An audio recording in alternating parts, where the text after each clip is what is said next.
আপনার বাসায় যদি 5 থেকে 9 পড়ুয়া মেয়ে থাকে তাহলে আজকের এই ভিডিওটি আপনার জন্য।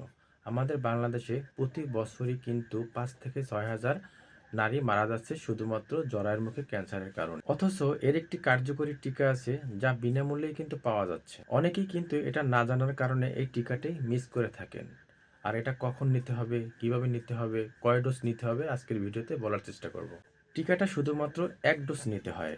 আর এটা খুবই কার্যকরী একটি টিকা। এই টিকাটা বিশ্বব্যাপী পরীক্ষিত এবং খুবই কার্যকরী কিন্তু একটি টিকা। আর এই টিকাটা নেওয়ার সবচেয়ে ভালো একটি বয়স হয়েছে ১০ থেকে ১৪ বছর অথবা ৫ থেকে ৯ পড়ুয়া মেয়েদের। এই টিকাটা আপনি আপনার উপজেলা স্বাস্থ্য কমপ্লেক্সে বিনা খরচে এবং বিনা টাকায় কিন্তু পেয়ে যাচ্ছেন। তো অবশ্যই আপনার বাসায় যদি এরকমের মেয়ে থাকে তো অবশ্যই আপনি এই টিকাটা দিয়ে নিবেন, যাতে ভবিষ্যতে ওর জীবনটা সুন্দর এবং স্বাবলম্বিত হয়, যাতে পরবর্তীতে ওই রোগ থেকে ও মুক্তি পেতে পারে। এটা আপনারা সবাই নিতে পারবেন, বিশেষ করে ১০ থেকে ১৪ বছর মেয়েদের জন্য। ভিডিওটি ভালো লাগলে শেয়ার করে জানিয়ে দেবেন।